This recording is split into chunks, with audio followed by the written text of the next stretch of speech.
Hello Danny, how's your day been so far? Well Nick, I learned single quote to all about narratives, enigma codes, and did you know there are different subgenres in the thriller genre? No. Really?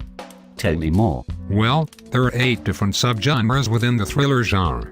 Tell me more. Well Nick, one subgenre is called a conspiracy thriller. This means that stereotypical characters such as a hero/journalists and investigators are associated with this subgenre. The narrative generally includes organizations, lies and propaganda. A film example of this would be The Bourne Ultimatum. Oh, how interesting. That's a good film. What other subgenres are there? Crime thrillers are often popular. The narrative tends to focus on criminals and their activities leading up to the crime. The Dark Knight would be a good example of a crime thriller. It can link to a psychological thriller due to the psychological parts that are sometimes present within the crime thriller. However, psychological thrillers consist of emotional/mental conflict within the character. I would recommend The Black Swan. You must tell me more about the other subgenres. Of course. Next there is a disaster thriller. The narrative is either based on a natural or artificial disaster. These elements could include floods, earthquakes, or perhaps a nuclear disaster that wipes out the planet. WALL-E and The Matrix are both prime examples of this subgenre. They're my favorite type of thrillers. I prefer mystery thrillers personally. They tend to focus on the detectives.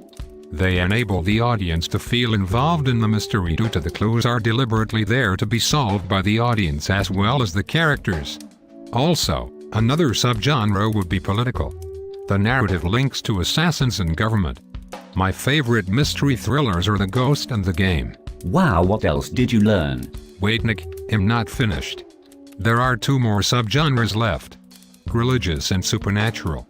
Religious thrillers plots are generally linked to religion. They focus closely on religious objects and institutions. An example of these would be Angels and Demons.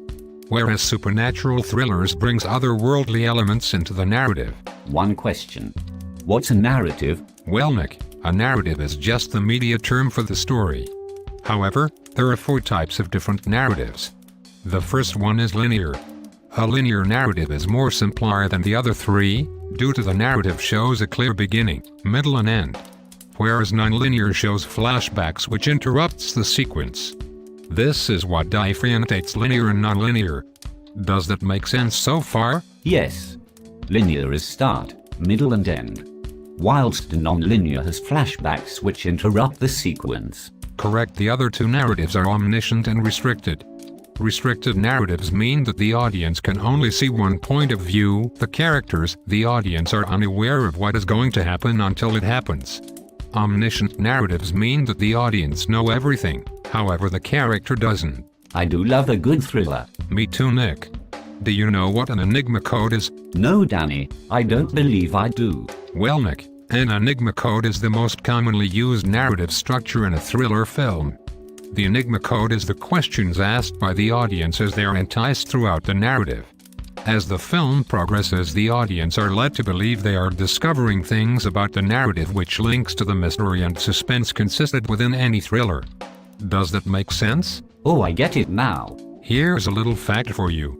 Roland Barthes created the enigma code theory. The theory relates to different types of media including television, film and posters, for example. What a brilliant man. Indeed. The characters that are stereotypically associated with a thriller are investigators, assassins, protagonists, antagonists, organizations, government, criminals and victims. The setting changes dependent on the subgenre of the thriller. For example, a religious thriller setting would consist of a church or another iconic religious building or place. I hope my information has been helpful. Yes, definitely. Thank you. You're welcome. Bye-bye.